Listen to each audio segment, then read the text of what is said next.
vamos a mirar lo que corresponde al campo magnético de un imán en forma de barra. La idea es la siguiente: si hasta ahora hemos mirado que las fuentes del campo magnético son las corrientes, entonces surge la pregunta: ¿de dónde proviene el campo magnético de un imán permanente?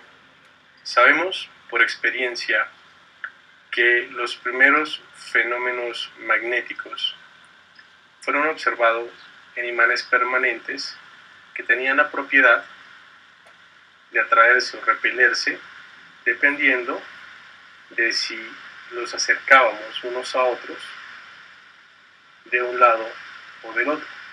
Donde uno de esos lados, pues uno lo llamaba polo norte y el otro polo sur. Y ya hemos dicho que estos imanes generan algo que llamamos unas líneas de campo magnético, las cuales, si retomamos la idea, son líneas de flujo magnético realmente que entran por un lado del imán, salen por el otro lado, y de acuerdo a la definición que ya hemos venido trabajando desde que veíamos la situación de los campos en los campos eléctricos debido a las cargas. Entonces, por definición, ya habíamos dicho que las líneas de campo salen de los polos positivos, en este caso del polo norte, y van a ir hacia los polos negativos, o sea, a lo que sería el polo sur. Ahora bien, en el caso de las espiras, debido a la continuidad, cuando tomábamos el paralelo a la espira, teníamos una configuración como la siguiente, en la que se tiene un enrollado de cable conductor sobre sí mismo, formando un conjunto de n espiras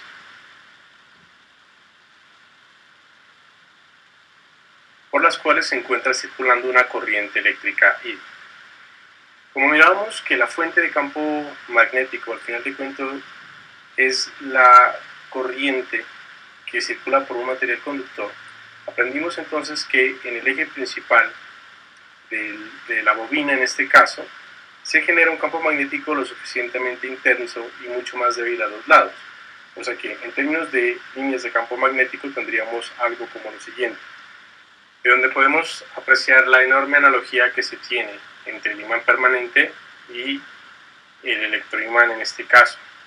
Entonces, primero que todo hay que tener presente que las líneas de campo magnético en el interior del imán, a diferencia de lo que correspondía a las cargas eléctricas, voy a hacer aquí al lado una analogía para mirar lo que se tenía en el caso de los campos eléctricos, donde podemos apreciar que cuando tenemos dos cargas eléctricas, una positiva y la otra negativa, las líneas de campo salen por definición de las cargas positivas y van hacia las cargas negativas, y esa configuración se da en toda la región del espacio. Observe que entre las cargas, aquí tenemos un dipolo eléctrico, en el espacio entre las cargas, las líneas de campo van desde la carga positiva a la carga negativa. Pero en el caso de los imanes, dado que las líneas de campo son continuas, por ejemplo, aquí podemos apreciarlo en el electroimán, mire que las líneas de campo van a entrar en esta zona y van a continuar a salir por esta región, lo que quiere decir que en el interior del solenoide, en el interior, las líneas de campo van desde la negativa hasta la positiva, o sea, desde el polo negativo hasta el polo positivo, mientras que fuera, en su exterior, van desde el polo positivo hacia el polo negativo. Análogamente se va a presentar con los imanes. Los imanes en su interior también van a estar presentando este comportamiento. Pero la pregunta que nos surge de todo esto viene siendo entonces la siguiente. Si yo sé que las fuentes de campo magnético son las corrientes eléctricas que circulan por los conductores, entonces, ¿cuáles son las fuentes de campo magnético en un imán? Si en principio en los imanes no tengo una corriente que yo pueda medir o que yo pueda apreciar de alguna manera. Tampoco también puedo observar que no hay ningún tipo de cable conductor que esté conectado a ellas como para decir que hay algún tipo de espira de corriente o solenoide enrollando al imán. Entonces, esta pregunta es la que vamos a contestar a continuación. Considere la siguiente configuración. Imagine que esto es una porción de un imán permanente y cada uno de estos puntos negros que he pintado yo aquí corresponden a un átomo. Entonces, imaginemos que yo cojo un puntico de estos y le vamos a hacer una especie de zoom.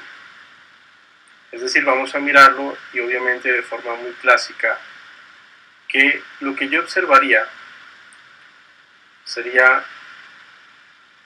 el núcleo atómico. Vamos a dibujar eso un poquito mejor.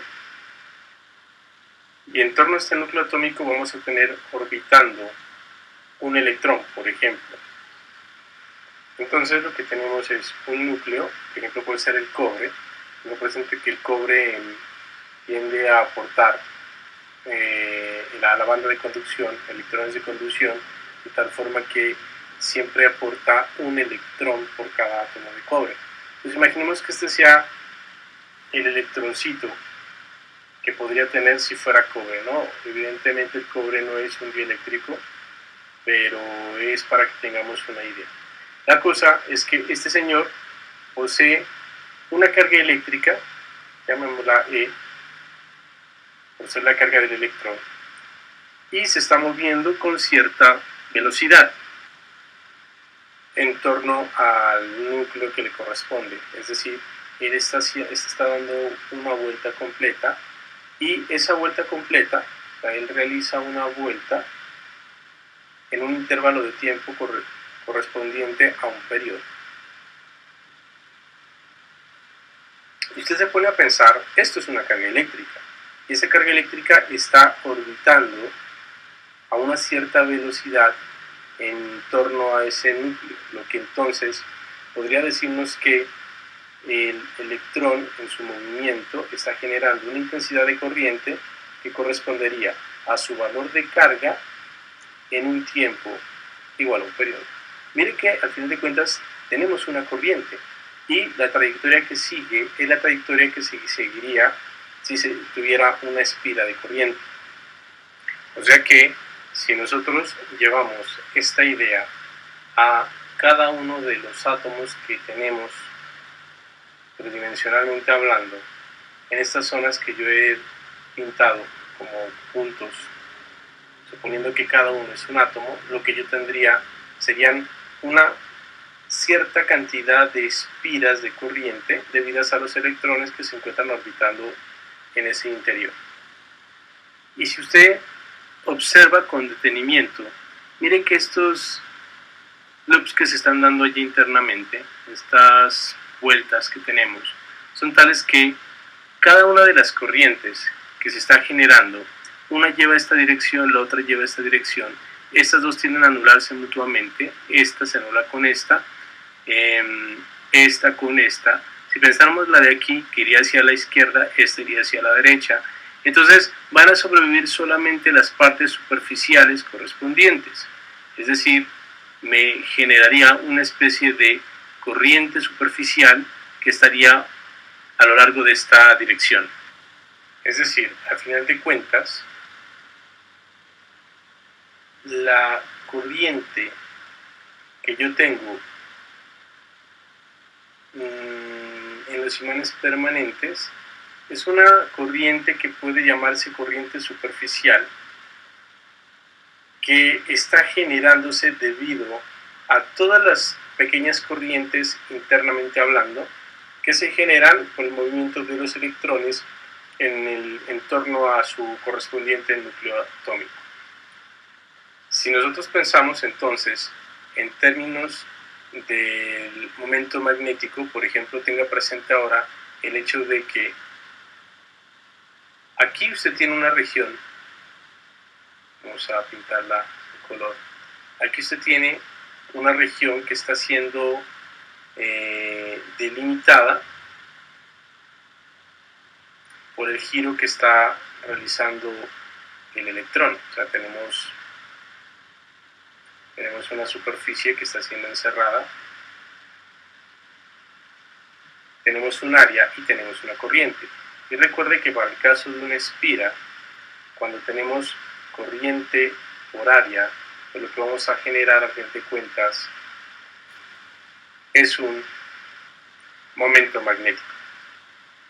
Por ende, en el caso de un imán permanente, lo que nosotros tendríamos, debido a todos estos átomos con electrones que orbitan en su alrededor, son diferentes momentos magnéticos, los cuales en principio, dado el ordenamiento que yo estoy mostrando aquí, tendrían que estar orientados todos en la misma dirección.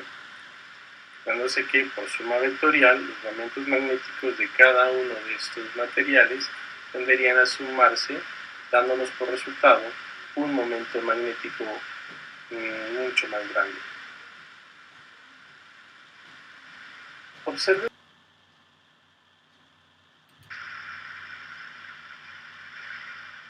entonces que la pregunta que también deriva de esto sería ¿por qué los materiales en su gran mayoría no presentan efectos magnéticos? Y la respuesta es la misma a lo que acabamos de dar. En un material convencional, por ejemplo, de cualquier forma arbitraria, sus momentos magnéticos tienden a estar orientados en diferentes direcciones, de tal manera que en un promedio estadístico su suma vectorial termina siendo nula, por ende se tendría un momento magnético neto igual a cero.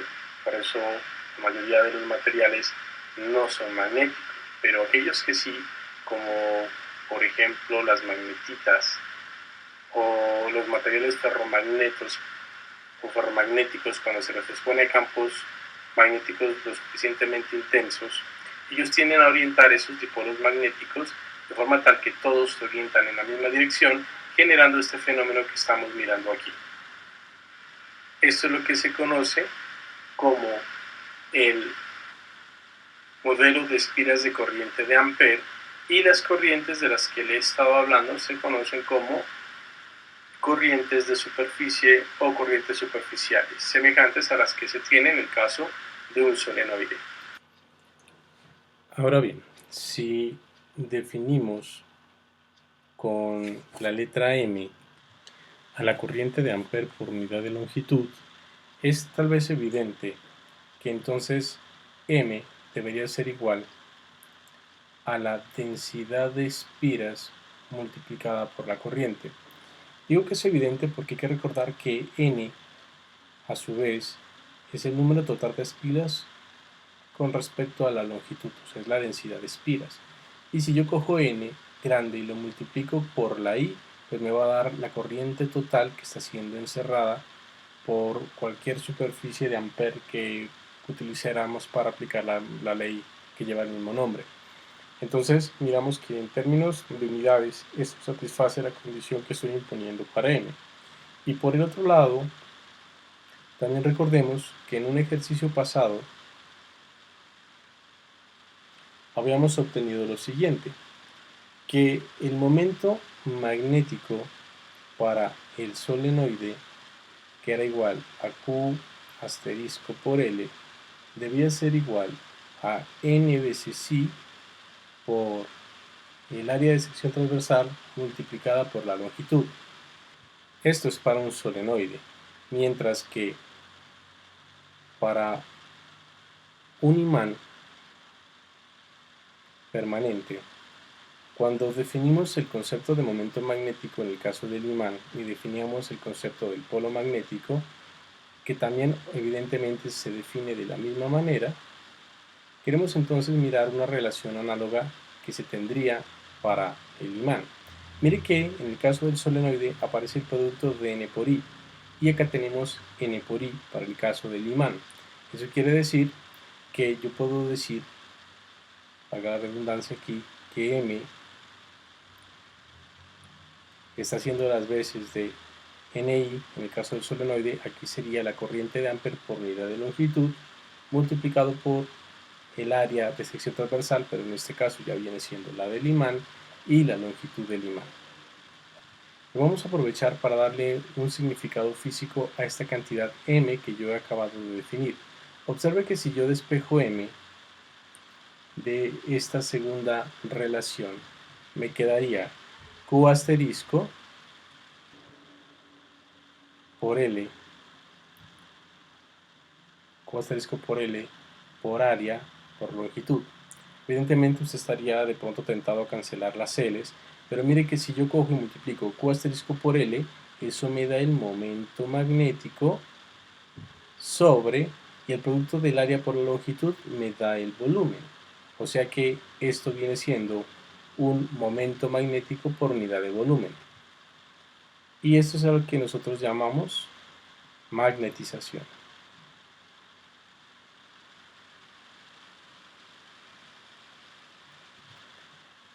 Por otro lado, se puede observar que si aquí hubiéramos hecho la cancelación de las longitudes, hubiera quedado simplemente que m era igual a Q asterisco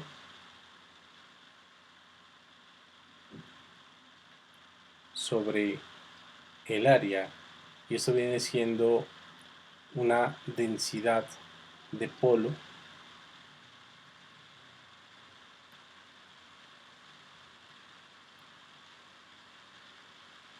superficial,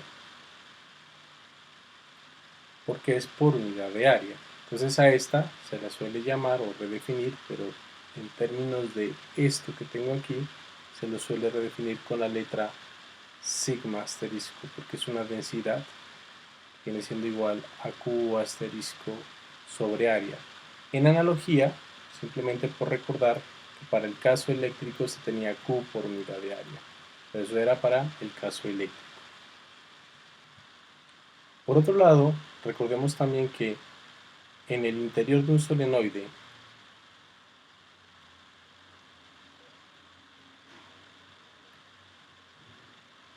habíamos obtenido que B era del orden de mi sub 0 por n por i.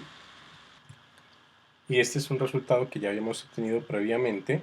Entonces, si nosotros miramos que n por i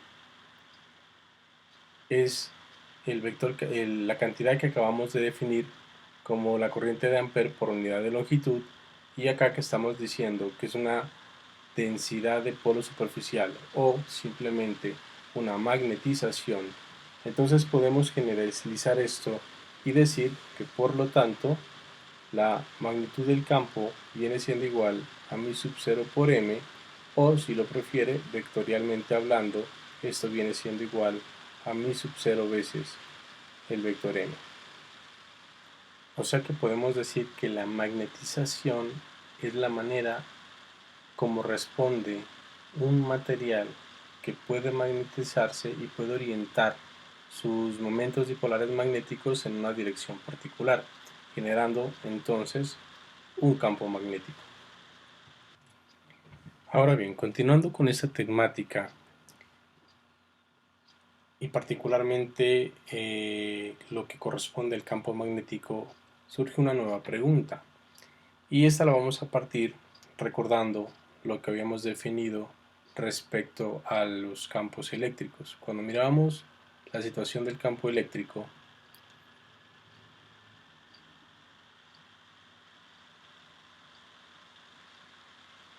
habíamos definido un flujo de campo eléctrico como la integral sobre una cierta superficie de punto, el diferencial de dicha superficie. Recordemos que esto nos llevó por resultado a que si considerábamos ese mismo flujo sobre una superficie cerrada, el campo punto ds iba a ser igual a la fuente que generaba el campo y que estaba siendo encerrada por esa superficie sobre epsilon 0, la permitividad del vacío. Entonces este era un resultado que ya habíamos obtenido y que pues explicó en el salón de clase.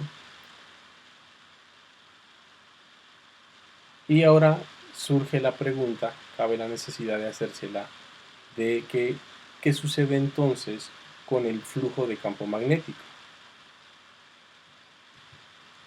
el cual vamos a denotar con la letra phi y el subíndice m por magnetismo. Entonces, evidentemente, de acuerdo a la definición de flujo de de cualquier campo vectorial, implicaría que para el caso magnético, el flujo del campo sería igual a una integral de superficie de el campo vectorial, que en este caso pues sería el campo magnético, producto punto, por un diferencial de superficie. La idea entonces sería la siguiente. Imaginen que yo tengo un cierto campo vectorial que me está definiendo esas líneas de campo magnético. Notémoslo con la letra A que siempre hemos venido trabajando, B, para este campo magnético, y que tengo yo entonces una cierta sección de área por la cual estas líneas están pasando. Entonces, con respecto a un cierto vector normal a dicha superficie, supongamos que este sea el vector normal, estas líneas de campo van a estar formando un cierto ángulo, llamémoslo θ, con esa dirección normal. Ya se había explicado en clase la idea y el concepto del flujo magnético, y si nosotros asumimos que B es un campo constante, aquí realmente coloquémoslo si B es un campo constante tanto en magnitud como en dirección, entonces de esta integral que tenemos acá, pues el campo podría salir de la integral y tendríamos solamente una integral de área, teniendo presente que esto es un producto punto y habría que tener la magnitud del campo, la magnitud del área por el coseno del ángulo que forma. Entonces, en ese orden de ideas, el flujo del campo magnético tendría una relación relativamente sencilla y sería igual a la magnitud del campo multiplicada por el área de sección a través de la cual está pasando ese flujo multiplicado por el coseno del ángulo que está formando el campo con respecto a la dirección perpendicular a esa área. A pesar que cuando mirábamos la misma cuestión a nivel de campo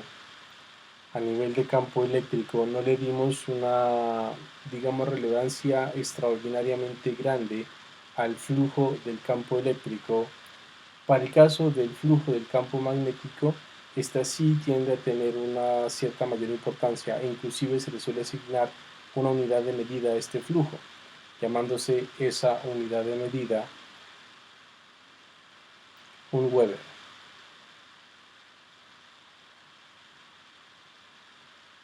Observe que en términos de unidades, el Weber debe tener unidades de campo y unidades de área. Por ende, en MKS, un Weber viene siendo igual a un Tesla por metro cuadrado. Por ejemplo, supongo que usted le pidan que halle el flujo del campo magnético en un solenoide largo, como podemos apreciar en la figura. Este solenoide tiene una cierta longitud L, tiene una sección transversal de área A y va a tener una cierta cantidad de N espiras, las cuales pues por cuestión de dibujo no me voy a poner en el detalle de hacerlo de forma tan explícita, pero que ustedes ya a esta altura del curso entienden. Y evidentemente asumimos que por este solenoide está circulando una cierta corriente de valor I. Nosotros ya aprendimos que el campo magnético generado por un solenoide de este tipo viene siendo igual a μ sub 0 por n veces I y va a estar dirigido a lo largo del eje X.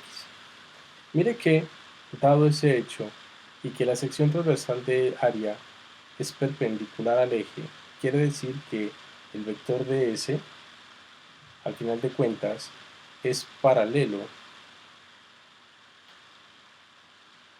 al vector unitario I, lo que en principio haría que el ángulo fuera 0, el ángulo entre quién, entre el campo y el vector de área, y eso a su vez hace que coseno de ese ángulo sea igual a 1, lo que nos permite al final de cuentas hacer el cálculo de manera más sencilla, porque el flujo magnético sería simplemente el valor del campo multiplicado por el área, que sería igual a mi sub 0 por n minúscula, que es n mayúscula, sobre L multiplicado por I y multiplicado por el área. Pero entonces, aquí digamos va a ser el área total, porque tenga presente que el campo no solamente está multiplicando a esta área de esta sola espira. Recuerde que esto es un conjunto de n espiras, entonces las líneas de flujo están atravesando n de esas áreas. Por ende, esto aquí sería igual a n veces el área de una espira, lo que me daría como resultado mi sub 0 por n sobre L, n cuadrado, ¿no? I veces A. Y mire que si yo multiplico por L abajo y L arriba, entonces yo podría decir, por lo tanto, que el flujo del campo magnético en el interior de ese solenoide viene siendo igual a mi sub 0. Cuando multiplique por L abajo me queda n cuadrado sobre L cuadrado, que me da un n cuadrado por el L, que me sirvió para compensar este otro, por la corriente por el área. Esto entonces sería el flujo magnético debido a un solenoide muy largo. Evidentemente pues estamos asumiendo la situación que el campo lo tomamos como aquel calculado en la parte más interna del solenoide. Ahora, otra consideración respecto al flujo que podemos considerar es la siguiente. ¿Qué sucede con el flujo del campo magnético para el caso de una superficie cerrada?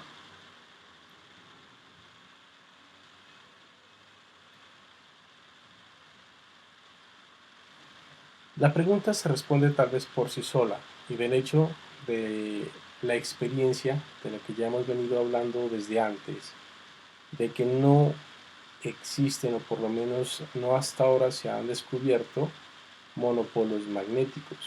Me explico. Para ello, primero que todo vamos a recordar lo siguiente. Recordemos. Cuando estamos en la parte electrostática, y si nosotros pensábamos en una cierta carga Q, que puede ser positiva o puede ser negativa, el campo magnético que sale de ella, pues es un campo, perdón, el campo eléctrico que sale de ella es un campo radial a la misma, que sale radial a la misma a través de la sección transversal de área. Esto es lo que nosotros llamamos la superficie S gaussiana, y que nos permitía entonces obtener la ley de Gauss. Recordemos que esa ley nos decía que era igual a la integral sobre S, sobre la superficie cerrada S, de E punto de S. Esto es igual a la carga total encerrada por dicha superficie, en este caso es Q, sobre la permitividad del vacío. Entonces, podemos observar que dado el hecho de que esta carga es una carga puntual y es un monopolo eléctrico, o sea, la puedo encontrar solita, no tengo necesidad de que exista otra carga, una negativa, para que ella pueda existir. Así simplemente la encontramos en la naturaleza. Entonces, las líneas de campo están saliendo. Recuerden que esto es el flujo del campo eléctrico. Al mismo tiempo, el flujo de campo eléctrico era igual a las líneas totales de campo que están atravesando la superficie. Y si fuera negativa la carga, pues yo podría tenerla por otro lado y las líneas entrarían hacia ese otro lado, y por ende el número de líneas sería negativo. Las líneas totales sería la suma de lo positivo más lo negativo. Pero la cuestión es que yo puedo tener una superficie gaussiana que encierre completamente a este monopolo eléctrico sin tener la necesidad de asumir de que hay alguna línea que esté entrando nuevamente. Inclusive, si miramos la cuestión de las dos cargas juntas, la positiva y la negativa, observe lo que sucede. Yo tengo una carga positiva, una carga negativa, y yo puedo pensar, por ejemplo, en una superficie gaussiana. Miremos una que encierre la positiva, por ejemplo, una que así está encerrando a la positiva, y otra acá que encierre a la negativa.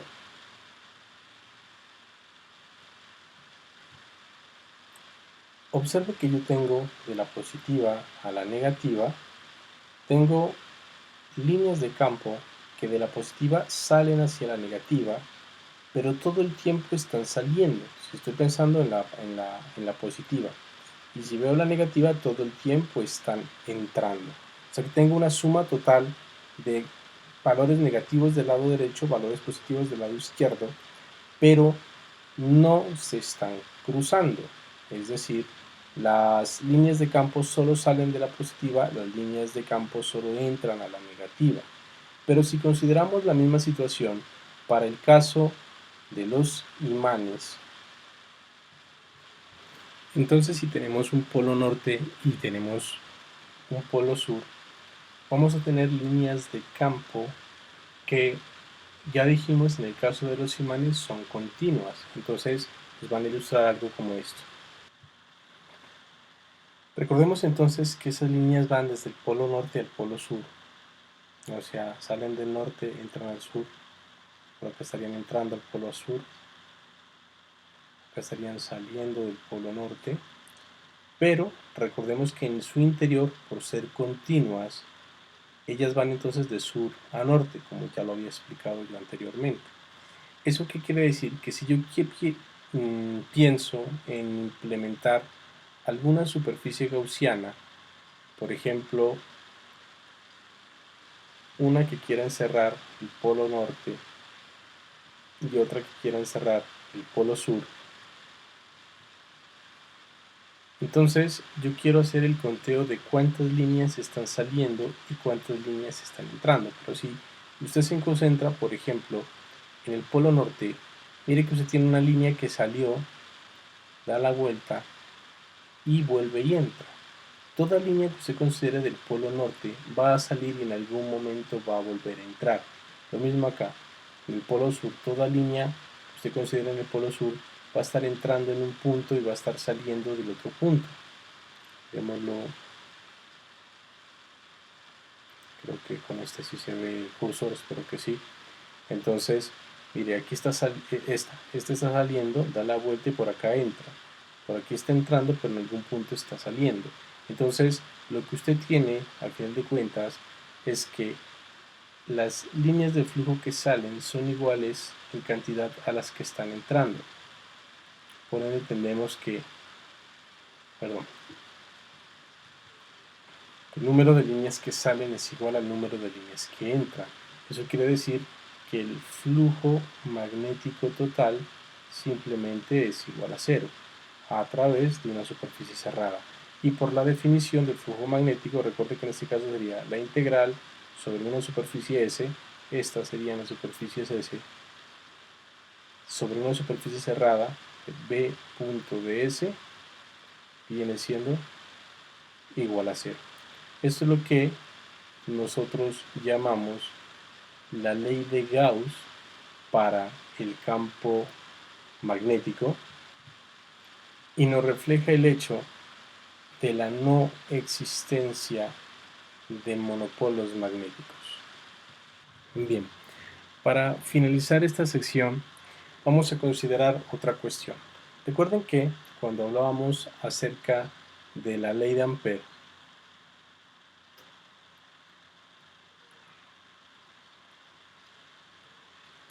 nosotros teníamos lo siguiente, que la integral sobre una curva cerrada C de B punto de L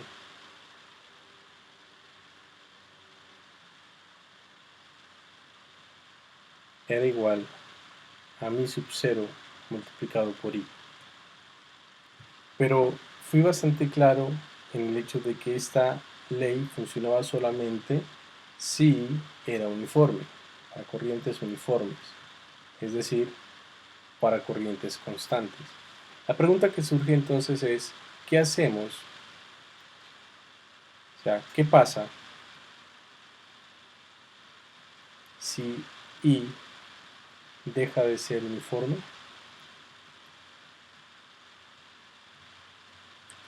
Piense, por ejemplo, la siguiente situación.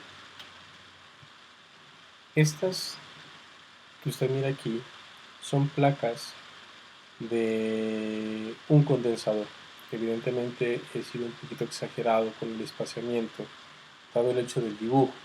Pero entonces, si usted observa, la corriente que llega hacia un condensador realmente no es continua. Usted tiene una corriente que llega a este punto. Del otro lado usted va a ver la corriente, porque es lo que uno mira en la experiencia una vez que se ha cargado el capacitor. Pero la cuestión radica en que aquí hay una discontinuidad de corriente. ¿Uno cómo puede explicar el hecho de que uno siga viendo corriente? Es porque cuando yo miro en alguna perspectiva real, sabemos que son los electrones los que están viniendo en esta dirección, ellos se acumulan en esta placa, pero entonces la fuerza de repulsión que ellos ejercen sobre las cargas negativas de este otro lado hacen que los que están acá sigan en movimiento, lo que correspondería entonces aparentemente a mirar una corriente continua, pero realmente no la hay. Aquí hay un espacio, los electrones no están saltando de un lado a otro, sino pues en principio el capacitor no estaría cumpliendo con su función y evidentemente tendríamos que la corriente ya no es uniforme. ¿Por qué? Porque aquí habría un salto bastante abrupto. Pensemos qué pasaría entonces si yo considero aplicar la ley de Ampère y la ley de Gauss. Pero bueno, principalmente la ley de Ampère. Vamos a mirar lo que voy a hacer ahorita. Esto es un contorno cerrado, que lo voy a llamar C, y es sobre el cual yo en principio procuraría o intentaría aplicar la ley de Ampère. Podemos ver que C está encerrando un contorno de área que pues yo simplemente lo puedo llamar S1. S1 sería el contorno de área que está encerrándose, aquí lo estamos mirando en amarillo, pero también yo podría suponer que el límite de área que está marcando este contorno C no necesariamente sea 1, podría ser esta otra área que van a mirar a continuación. A esta nueva superficie yo la puedo llamar S2. Entonces voy a aplicar la ley de Ampère sobre esa curva cerrada C. Observe que si pensamos entonces en la ley de Ampère, nosotros tenemos que la integral sobre la curva cerrada C de B punto de L debe ser igual a mi sub 0 multiplicando a la corriente que está siendo encerrada por la curva correspondiente. Mire que esto solamente sería válido aquí si yo pienso solo en S1, porque es que realmente la frase como tal para la ley de Ampère tiene que ver con la corriente a través de una superficie cualquiera limitada por la curva. Ojo, la corriente a través de una superficie cualquiera limitada por la curva. Resulta que si yo pienso en la curva, pues es esta curva que tengo aquí, pero la superficie S1 sí satisface eso porque la corriente está atravesando la superficie S1 y esa superficie está limitada por la curva. Pero si usted piensa en S2, S2 sigue siendo limitada por la curva, pero a S2 no le está atravesando corriente alguna, dado el hecho de que la corriente llega solamente hasta la placa y vuelve a aparecer a partir de la otra placa. Por ende, entonces, la ley deja de ser válida en esta situación. Y esa no aplicabilidad también la miramos cuando hicimos el ejemplo de aplicar la ley de Ampere para el caso de un material conductor que fuera infinito. En el caso infinito no había problema, porque la corriente en una situación infinita pues va a ir desde un lado al otro asumiendo que no hay nada en el camino que termine afectándola de alguna manera. Pero cuando veíamos que si el conductor tenía una longitud finita, la ley de Ampere ya no funcionaba, porque el resultado que debía dar cuando se aplicaba la ley de Biot-Savart daba un valor totalmente diferente al valor resultante que daba al aplicarse la ley de Ampere. Entonces, hay que mirar qué se debe hacer para poder contrarrestar esa situación, cómo poder generalizar la situación. ¿Y quien hizo eso? Al final de cuentas fue Maxwell, introduciendo un nuevo término a la ley de Ampere, que el cual vamos a mirar a continuación. James Clerk Maxwell propone que la ley de Ampere puede generalizarse, es decir, él ya no va a asumir solamente la corriente continua y uniforme que hasta ahora se ha venido trabajando en la ley de Ampere, sino que él va a adicionar a la corriente una corriente que denomina corriente de desplazamiento, dando lugar a una corriente total que sería la corriente generalizada. Es decir, él lo que va a hacer viene siendo, coge la corriente que tenemos trabajando hasta ahora, que es la corriente continua y uniforme, y la va a cambiar por esa corriente más una corriente que él denomina corriente de desplazamiento. A todo este término él la denominó corriente generalizada,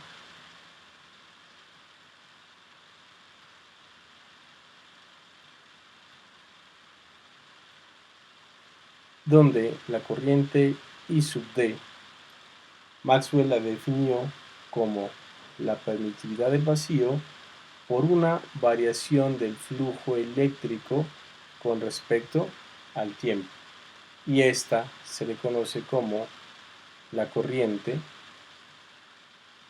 de desplazamiento de Maxwell.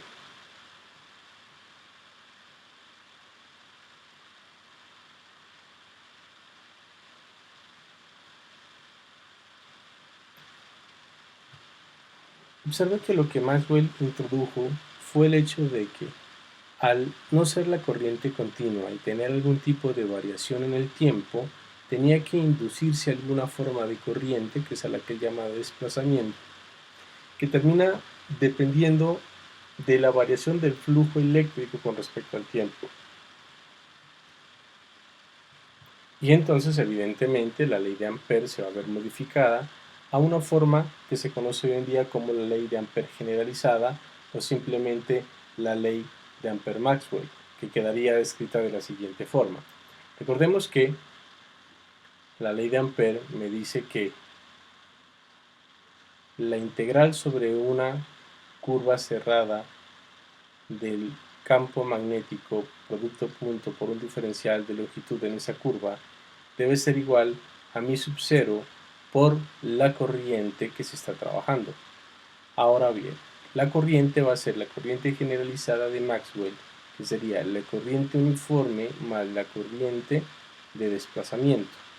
Pues al final de cuentas nos dice entonces que la integral sobre una curva cerrada C de B punto de L viene a ser igual a mi sub 0i, que hasta ahí sería la ley de Ampere, más mi sub 0 epsilon 0 por el diferencial del flujo de campo eléctrico con respecto al tiempo.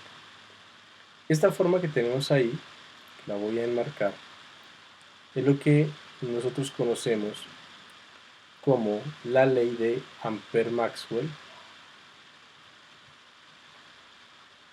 y el término que queda después de la ley de Ampere no normal, digamos este término, se le conoce como